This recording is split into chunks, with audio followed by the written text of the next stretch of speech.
If we had a quiz this morning and the sentence in the test paper said true or false, and the question is, I have a soul. I have a soul. Is that true or is that false? The answer is, it is false. Remember that. It is false. Because the verb is wrong. Because the verb should be, I am a soul. When you say, I have a soul, what it means is, I am my body and my soul is added. That is wrong. When you say, I am a soul, it means you are a soul and your body is only added on. That is who we are. In other words, you are not your beautiful hair. You are not your beautiful face. You are not your healthy body. You are not your muscular legs. You are not that, because all of that will be eaten by worms. You are your soul. And how your soul is who you really are. Why do I speak about the soul? Why do I speak about the soul as you? Sapagat ang ating panahon, nakikita natin na ang kaluluwa ay pinagwawalang bahala. Ang kaluluwa ay minamaliit. Ang kaluluwa ay ginagawang biruan. Kapag sinabi mo na kaluluwa, ang maiisip natin ay multo. At kapag multo, nakakatakot. Kaya hindi na natin pag-uusapan ang kaluluwa. Kaya kapag sinabi natin, ang kaluluwa ay ako, ang tingin natin ay, ano yun? Pwede ba nating sabihin na ang kaluluwa ko ay ako, pero yung buhok ko, yung mukha ko, walang kwenta yan? My dear brothers and sisters, we are facing the time when our soul is ignored, our soul is mocked, our soul is taken for granted. In this season of Lent, what is God asking us to do? The Lord is saying to us, listen. Because listening is an act of loving, and listening is also an act of faith.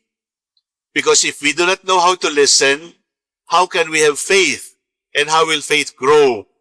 And if we do not know how to listen, how can you say you love the one you love? Di ba rin yung napansin? Kapag mahal na mahal mo ang tao, ulong lang mahalaga na. Kapag mahal na mahal mo ang tao, hindi ka nga bumubulong. Titig lang, nagkakaintindihan na kayo. Pero kapag hindi mo na mahal yung tao, kahit katabi mo, sinisigawan mo. Bakit natin sinisigawan? Kasi sa ating palagay ay napakalayo na, kaya sinisigawan mo na siya. Kahit pagkatabi kayo sa upuan, pagkatabi kayo sa bahay, sinisigawan mo. It is not because that person is deaf. It is because you don't love anymore. Because you see that that person is far away. That is why kailangan mo na siyang sigawan.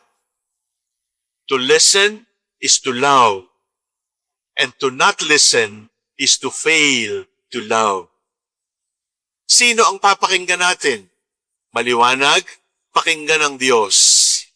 Pero ngayong linggong ito, meron tayong dapat pakinggan na kasing halaga ng pakikinig sa Diyos. And we must listen to our souls. You must remember, no matter how beautiful your face is, no matter how much money you have, no matter how healthy your body is according to the doctor, darating ang araw, kung hindi ka kakainin ng apoy sa cremation, kakainin ka ng uod habang nasa loob ng nicho. But the soul, worms cannot eat your soul. Fire cannot burn our soul. Why? Because our soul is everlasting. Hindi katawa-tawa ang kaluluwa, at ang kaluluwa ay hindi multo. Because the soul is the presence of God in you. So what must we do with our souls? 3 things. Number 1, protect your soul. To protect your soul is to defend it from corruption.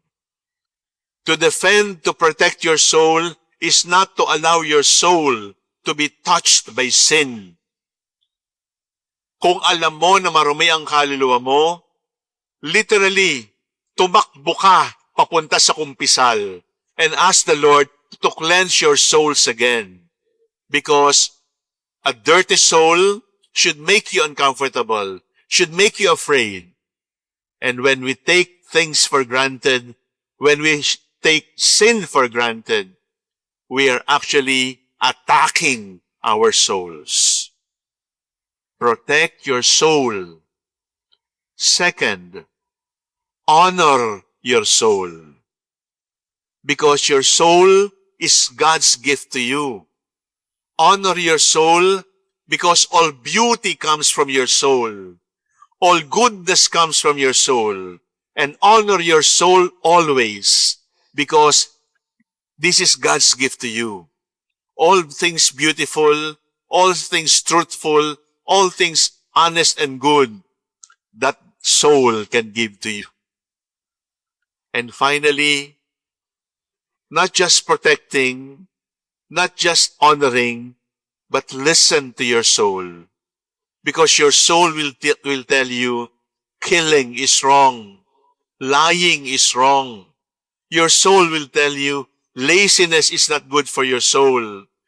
Your soul will tell you, it is Sunday. Why are you not going to church? Your soul will tell you, it is a beautiful day. Why are you not thanking the Lord? Listen to your soul because the voice of your soul is the voice of God. Today, the Gospel of the Transfiguration says, listen. Listen to your soul, honor your soul, protect your soul. Do not take your soul for granted. Sapagkat kapag minaliit natin, binaliwala natin ang ating pagiging kaluluwa, kaparusahang walang hanggan ang ating pupuntahan. Remember, your soul is God's presence in your life. Don't ever take it for granted. To listen to your soul is to love the Lord.